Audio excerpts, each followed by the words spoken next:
Hello students. अब हम आपको बहुत इम्पोर्टेंट क्लास दे रहे हैं B Com second semester financial accounting वित्तीय लेखांकन। आज हम आपको थ्योरी के बारे में बताएंगे कि आपका जो अपकमिंग एग्ज़ाम है उसमें थ्योरी कौन कौन सी आ सकती है। साथ ही साथ ये उन बच्चों के लिए भी बहुत ज़्यादा बेनिफिशियल क्लास है जिन लोगों का न्यूमेरिकल नहीं हुआ है या फिर जो लोग न्यूमेरिकल सेक्शन में कमज़ोर हैं। वो इस दावे के साथ इन थ्योरी के क्वेश्चंस को करेंगे कि मतलब इसमें से 90% आने के चांसेस हैं। तो आप लोग प्लीज़ ध्यान से सुनेंगे कि क्या क्या थ्योरी है, हिंदी और इंग्लिश में बताएंगे। और बुक जो है वो आपकी स्वाति पब्लिकेशन है, इस बात का याद रखना। स्वाति पब्लिकेशन की बुक है बीकॉम सेकंड सेमेस्टर वित्तीय लेखांकन। हम पेज नंबर भी बताएंगे किस पेज नंबर पे वो थ्योरी मिलेगी, और हिंदी और इंग्लिश दोनों में बताएंगे, लेकिन जो पेज नंबर है वो according to the Hindi medium book है। तो चलिए स्टार्ट करते हैं। आपको जैसा पता है कि आपके पेपर में लॉन्ग और शॉर्ट दोनों तरीके के क्वेश्चंस आते हैं। सबसे पहले हम लॉन्ग थ्योरी की बात करेंगे कि लॉन्ग में कौन कौन से क्वेश्चंस आने की बहुत ज़्यादा प्रोबेबिलिटी है। नंबर फर्स्ट, प्रेसिडेंसी टाउन्स दिवालिया अधिनियम एवं प्रांतीय दिवालिया अधिनियम में अंतर। ये इंसॉल्वेंसी के अंदर यानी कि दिवालिया वाला जो चैप्टर है उसमें ये जो आपका थ्योरी वाला क्वेश्चंस हैं ये हर बार आता है और इस बार भी आने के चांसेस हैं। इंग्लिश में कहेंगे difference between presidency towns insolvency act and provincial insolvency act. ये आपको आपकी बुक में पेज नंबर 8.2 पर मिलेगा, तो आप लोग प्लीज़ इसकी तैयारी अच्छे से करें। क्वेश्चन नंबर सेकंड, किराया क्रय पद्धति एवं किस्त भुगतान पद्धति में अंतर। Difference between hire purchase and installment payment system. तो ये दूसरा क्वेश्चन है, इसमें भी हमने डिफरेंस रखा है। ये डिफरेंस भी आ सकता है या फिर 4 नंबर में अलग से पूछ सकता है कि किस्त भुगतान पद्धति से आप क्या समझते हैं या किराया क्रय पद्धति से आप क्या समझते हैं। ये आपको आपकी बुक में पेज नंबर 2.2 में मिलेगा, भाग दूसरे में, यानी खंड दूसरे में। आपकी बुक जो है 2 खंड में बटी हुई है, तो दूसरे भाग में आपको 2.2 पेज नंबर पे ये मिलेगा। तीसरा क्वेश्चन आपके सामने है, शाखा से आप क्या आशय है, शाखा के विभिन्न प्रकारों का वर्णन करें। What is branch and discuss their types. तो शाखा वाला आपका चैप्टर है, तो उसमें अक्सर पूछ लिया जाता है कि शाखा से आप क्या समझते हैं या विदेशी शाखा से आप क्या समझते हैं। तो विदेशी शाखा एक शाखा का प्रकार है। जैसे ही आप शाखा के प्रकार याद करोगे तो वहाँ से जो भी क्वेश्चंस बनेगा तो वो आप अच्छे से करके आ पाओगे। या आपकी बुक में पेज नंबर 4.0 खंड दूसरे में आपको मिल जाएगा, तो इसको भी आप बहुत अच्छे से तैयार करें। अगला वाला जो क्वेश्चन है आपका वो है व्यावसायिक आय। व्यावसायिक आय यानी कि बिजनेस इनकम क्या है, इसे मापने की विधियां का वर्णन करें। What is business income, discuss the methods of its measurement. ये आपको आपकी बुक में पेज नंबर 163 यानी कि 163 पेज नंबर भाग 1 में मिलेगा, ये खंड ए में मिलेगा।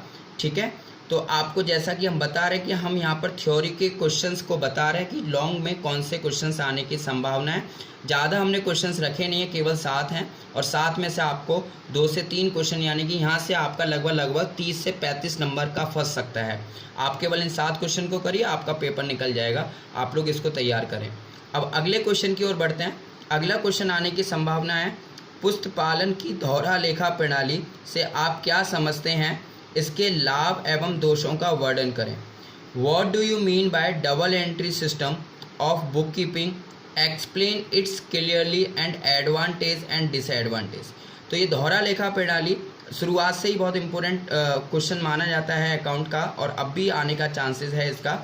यह आपको पेज नंबर खंड ए में 49 यानी कि 49 पे मिलेगा, तो इसको भी आप अवश्य तैयार करें। अगला क्वेश्चन है, हिंदी नहीं है इसका, हिंदी नहीं लिख पाया था मैं। तो what are accounting standard. Accounting standard आपको चैप्टर मिल जाएगा, चैप्टर नंबर 3। मैं आपको बता देता हूँ, आपके बुक का चैप्टर नंबर 3 है, तो वहाँ पर आप लोगों को ये मिल जाएगा question. What are accounting standards, what is their objectives, give a list of accounting standard develop. तो कौन कौन से अकाउंटिंग स्टैंडर्ड डेवलप किए गए हैं इंडिया में, वो सब आपको बताने हैं, और उसके ऑब्जेक्टिव। या आपकी बुक में पेज नंबर 36 पर मिलेगा। आपको ढूंढने में बहुत आसानी होगी, पेज नंबर के साथ हम आपको बता रहे हैं। तो आज से जुड़ जाइए और इन क्वेश्चन को कई बार, पेपर आपका 16 तारीख को है, उससे पहले लगभग आप 3 से 4 बार इसको कर लें, आपका पेपर आसानी से हो जाएगा। अगला वाला क्वेश्चन है, what are the objectives of accounting. लेखांकन के उद्देश्य। ठीक है। लेखांकन ये आपका चैप्टर नंबर 1 में से लिया गया है। तो what are the objectives of accounting, लेखांकन के उद्देश्य बताने हैं। इज अकाउंटिंग एन आर्ट और अ साइंस, क्या लेखांकन कला और विज्ञान दोनों हैं या उन दोनों में से कोई एक है। तो ये भी क्वेश्चन आपका लॉन्ग में आ सकता है या आपका पेज नंबर 10 में मिलेगा। तो इस तरीके से आप ये जो 7 क्वेश्चन हैं इनको अच्छे से कवर करें, 3 से 4 बार इनको पढ़ें, और जिस दिन आपका पेपर होगा उसके बाद हम आपको बताएंगे भी कि कौन कौन से पेपर में फंसे हैं क्वेश्चन, और आप लोग भी कमेंट करके बताएं कौन सी चीज़ आपको समझ नहीं आ रही है। अब हम मूव करते हैं शॉर्ट क्वेश्चंस की तरफ। शॉर्ट क्वेश्चंस आपके ज़्यादा नहीं हैं, उनको भी हम बता देते हैं कि कौन कौन से आने के चांसेस हैं। चलिए शॉर्ट क्वेश्चंस की तरफ चलते हैं। शॉर्ट क्वेश्चंस जैसे आपको दोबारा बता दें कि आपका पेपर शॉर्ट और लॉन्ग 2 तरीके से आता है। तो लॉन्ग के हमने क्वेश्चंस बता दिए हैं, अब हम शॉर्ट के भी थ्योरेटिकल क्वेश्चंस को आपको बताने वाले हैं। तो पहला क्वेश्चन जो कि पिछली बार भी आया था, इम्पोर्टेंट माने इसको, बीमा दावे से आप क्या समझते हैं।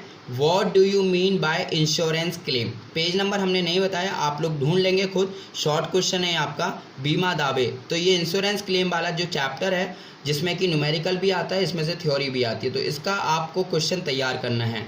सेकंड क्वेश्चन है विभागीय खाते से आप क्या समझते हैं।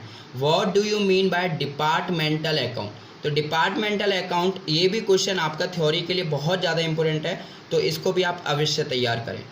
अगला क्वेश्चन है accounting standard 1, accounting standard 3, accounting standard 7, accounting standard 26। ये कहाँ लागू होते हैं, इनसे क्या आशय है, इस तरीके से आपसे पूछ सकता है। हैं तो आपकी बुक में बहुत सारे अकाउंटिंग स्टैंडर्ड, लेकिन इन 4 में से कोई सा एक आने का संभावना पूरा है। तो आप इन चारों को जरूर याद करें, 4 नंबर का कोई सा आपसे पूछ सकता है। तो प्लीज़ ये समझें कि अकाउंटिंग स्टैंडर्ड 1 में क्या आता है, वो आप अपनी बुक में देखें, तो वहाँ से आपको ये क्वेश्चन तैयार हो जाएगा। अगला वाला क्वेश्चन है व्यापार खाता, लाभ हानि खाता एवं आर्थिक चिट्ठा। इनमें से तीनों में से कोई एक पूछ लेगा या 2 में अंतर पूछ लेगा, तो आप इन तीनों के बारे में जानकारी जरूर लें। Trading account, profit and loss account and balance sheet, तो इनके बारे में अंतर भी पूछ सकता है या फिर अलग से कोई क्वेश्चन भी आ सकता है, तो आप लोग इसका भी तैयार कर लें। अगला क्वेश्चन है आय और प्राप्ति में अंतर, यानी कि इनकम और रेवेन्यू। इनकम और रेवेन्यू में डिफरेंस आ सकता है आपका 4 नंबर का, 4 नंबर का शॉर्ट क्वेश्चन होता है, तो वो 4 नंबर में ये आपका आय और प्राप्ति में अंतर भी आ सकता है, तो इसको भी तैयार कर लें। और एक लास्ट क्वेश्चन है अधिकार शुल्क और मृत किराया। अधिकार शुल्क रॉयल्टी वाला चैप्टर है जिसमें से कि आपको न्यूमेरिकल भी आता है, लेकिन अगर आपको न्यूमेरिकल वीक है तो आप इसकी थ्योरी जरूर करें, क्योंकि थ्योरी अक्सर पूछी जाती है। तो अधिकार शुल्क और मृत किराया, मृत किराए को आपको न्यूनतम रेंट भी कहा जाता है। तो न्यूनतम किराया आप इसकी हिंदी दूसरा लिख लें कि न्यूनतम किराया, ऐसे भी आ सकता है, तो आप लोग इसको ज़रूर करें। और न्यूनतम किराए को हम डेड रेंट भी कहते हैं या फिर मिनिमम रेंट भी कहते हैं, ठीक है। तो इस तरीके से ज़्यादा क्वेश्चंस हमने नहीं बताए हैं, 7 या 8 आपके लॉन्ग हैं और 6 आपके शॉर्ट है, तो लगभग 13-14 क्वेश्चन है, और इससे आपका ऑलमोस्ट पूरा पेपर कंप्लीट हो जाएगा। तो आप लोग प्लीज़ आज इनको लिख लें और इनकी तैयारी ज़रूर करें, ठीक है। और अगर आपको लग रहा है कि हम आपके फ़ायदे के लिए क्लासेस बना रहे हैं, तो प्लीज़ क्लास को सब्सक्राइब करें, क्लास को लाइक करें और अपने फ्रेंड्स को ज़रूर शेयर करें, जिससे कि हर घर पर जो भी बैठा हुआ बच्चा है जिसका न्यूमेरिकल वीक है और वो उसको लग रहा है कि हमारा फाइनेंशियल अकाउंटिंग का पेपर डगमगा जाएगा या फिर हो नहीं पाएगा, तो उनको आप ज़रूर भेजें ये थ्योरी के क्वेश्चन, उनको बताएं कि थ्योरी के क्वेश्चन बहुत इंपॉर्टेंट है, इनको वो तैयार कर लें। Thank you.